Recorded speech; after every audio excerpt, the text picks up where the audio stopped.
પાટણ લોકસભા બેઠક પર કોંગ્રેસના ઉમેદવાર ચંદનજી ઠાકોર મજબૂત રીતે આગળ વધી રહ્યા છે, તો બીજી તરફ પાટણ બેઠક પર અપક્ષ ઉમેદવારી નોંધાવનાર કિશનજી કાળુજી ઠાકોર નામના ઉમેદવારે ચંદનજી ઠાકોરની તરફેણમાં સ્વેચ્છાએ પોતાનો ટેકો જાહેર કર્યો છે અને ચંદનજીને જીતાડવા માટે પ્રચારમાં લાગી જવા જણાવ્યું છે।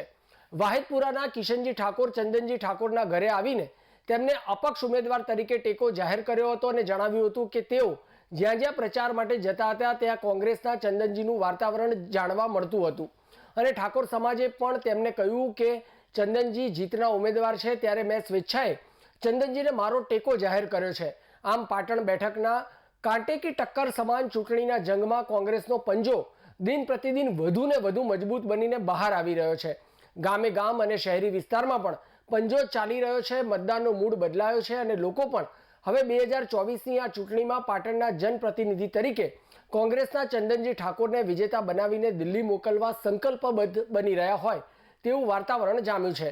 સૌ કોઈમાં એક જ વાત છે કે ચંદનજી જેવા સરળ અને સ્થાનિક ઉમેદવાર મળ્યા હોય ત્યારે મતદારોએ બીજું વિચારવાનું જ ન હોય અને કોઈ પણ જાતની વાતોમાં આવ્યા વગર પાટણના સંસદ તરીકે પાટણના સ્થાનિક વ્યક્તિને ચૂંટીને મોકલવા જોઈએ, જેથી તેઓ ચૂંટાયા બાદ 5 વર્ષ લોકોની વચ્ચે રહે, લોકોને સતત મળે અને લોકોની વાત સાંભળે, તેમજ પ્રજાના પ્રશ્નો અને વેદનાને દિલ્હીના દરબારમાં સારી રીતે રજૂ કરી શકે એવું જાગૃત મતદારોમાં ઠેર ઠેર ચર્ચાતું સાંભળવા મળી રહ્યું છે।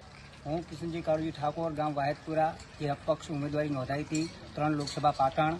આજે હું ચંદનજીને ટેકો જાહેર કરું છું, કેમ કે ઠાકોર સમાજના ઘણા આગેવાન મારા ઘરે પણ આવ્યા હતા અને જીતે એવા વ્યક્તિ છે, સમાજની અંદર સારું કામ કરે છે, એટલા માટે મારો ટેકો હું ચંદનજીને જાહેર કરું છું। આજે મારા નિવાસસ્થાને કિશનજી કાળુજી ઠાકોર અપક્ષ ઉમેદવાર, તેમનું નિશાન સફરજન, આજથી કિશનજીભાઈ મને ચંદનજી ઠાકોરને સમર્થન આપે છે। કિશનજી જોડે એમણે મારા વાતો સાંભળી, વિસ્તારમાં ફર્યા, સમગ્ર વિસ્તારમાં એ પ્રવાસ પણ કર્યો, પણ ઠેર ઠેર જગ્યાએ એમને એવા આવકારો મળ્યા કે હોય તો ભાઈ ચંદનજી ઠાકોર જીતે છે, પંજાનું નિશાન જીતે છે। એટલે કિશનજીભાઈ, તમે સમજી વિચારી અને ચંદનજીને ટેકો જાહેર કરો। રાધનપુર લોકસભાના લોકોએ અમને શાંતિ સમજાયા અને આજે મારા નિવાસસ્થાને આવી રાજી ખુશીથી સર્વસંમતિથી એમને મને ટેકો જાહેર કર્યો છે। કિશનજીભાઈનો ખૂબ ખૂબ આભાર માનું છું। કિશનજીભાઈ, તમે મને જે ટેકો જાહેર કર્યો છે, અમારા તરફથી તમને જે માન સન્માન ઇજ્જત જે મળવાની છે મળતી રહેશે અને તમારા ટેકાથી અમને જે સમર્થન મળ્યું છે એ તમારું સમર્થનનો અમે સ્વીકાર કરીએ છીએ।